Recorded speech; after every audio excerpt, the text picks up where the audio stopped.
a pilot! We've got one! Come on, baby, don't let me down.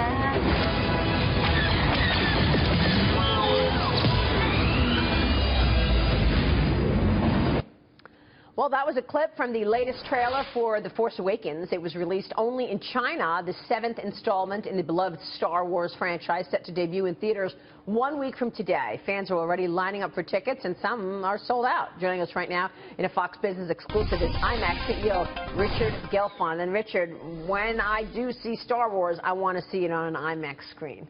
Well, I think a lot of people agree with you, Maria. The question is just how many. I think it'll be lots, but we'll find out more in the next couple of weeks. Does a film like this impact market share from your standpoint? I mean, clearly it's going to be impacting the number of screens that you've got in the country and the world, because I know IMAX China is also doing quite well right now. So we're a single screen company, and we have about 1,000 screens in the world, and we'll play it everywhere. I'm just sorry we don't have more screens to show it on, but it'll be exclusive, and it's actually going to play through January pretty much, although in China it opens January 8th, so it'll play through early February. So this is the kind of movie you give it a long time, you give it a lot of room to breathe, because I think there'll be a lot of repeat visits and a lot of people who want to see it. So it's the gift that keeps on giving, like 2 films a year.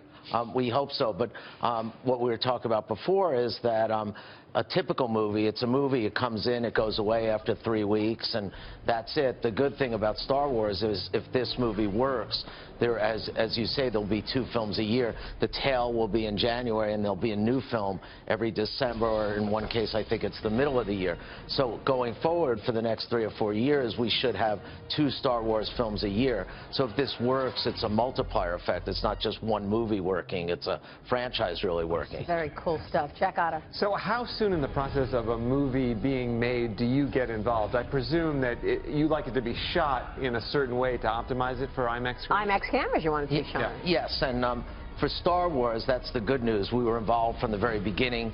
We've done a number of movies with J.J. Abrams, and he loves working with IMAX, so we were involved from the beginning. One of the key sequences was shot with IMAX cameras. As a matter of fact, as we speak, online, we're going live with something we shot with a lot of the talent, including JJ, and he talks about using the camera, and he talks about seeing it in IMAX, and he talks about why that's a special thing. So by getting involved early, we can really become part of the DNA of the movie and create something really unique for audiences. So right now, are you negotiating 2017, 2018 films? Yeah, we are. We've announced some of them. So the next 2 Avengers movies are being shot completely with IMAX cameras. First 2 films doing that.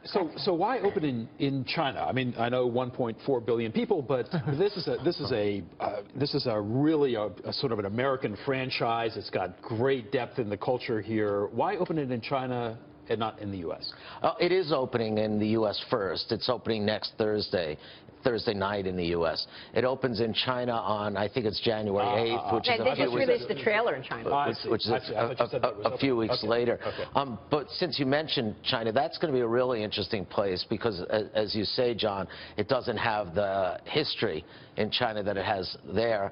However, judging by the early reaction, and going back to your DNA question, it's actually premiering in China in a specially built IMAX theater in Shanghai that seats 1,500 people. So again, I think the Western part of it is somewhat appealing, and obviously the story is so iconic, and people in China like Western kind of products and Western franchises that I think it should do well. Yeah, your China growth story is huge. I mean, you expect China to be a bigger market for you than the U.S. in a couple of years. And I think IMAX just went in 2002, so you're seeing a big growth story there. But how would you characterize the consumer here at home as far as their willingness to spend money? Because there's a lot of skepticism, obviously, as we go through holiday spending, that the consumers, you know, is playing it safe right now.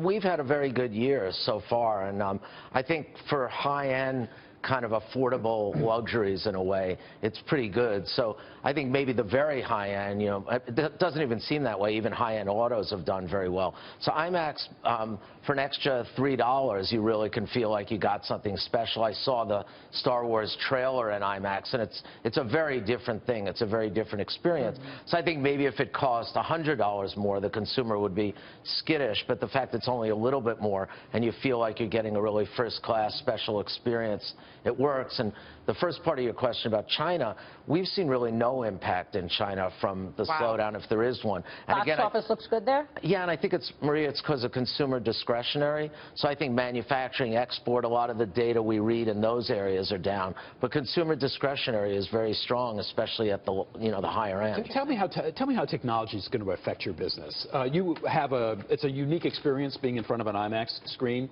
But it's nice also streaming from Netflix at home, and virtual reality goggles are going to give me a different experience, down the road, and I won't have to deal with the guy loudly eating his Milk Duds behind me. Is that the enemy, Netflix?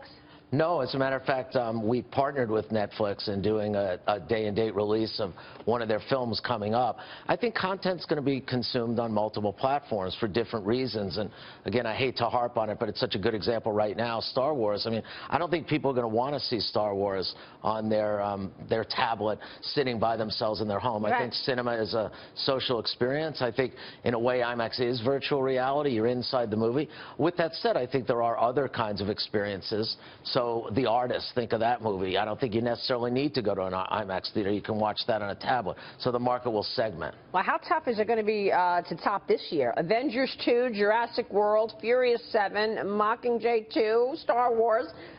Tough comparisons in 17, maybe. Well, oh no, 17 is a year you can put in the bank, Maria. That's Furious 8, it's 2 more Star Wars ones, it's the next Mission Impossible. You take every movie this year, in those movies. Every movie that was successful this year, and you add another numeral to it, and then you have the 17 one. And that is another Avengers that year, so I think it's pretty good. And 16 is shaping up really nicely as well. Living the life. Richard Gelfond, thank you so much. Thanks, Maria. Congratulations to you, and we'll be watching. We can't wait to watch it, actually, and we'll watch it in an IMAX.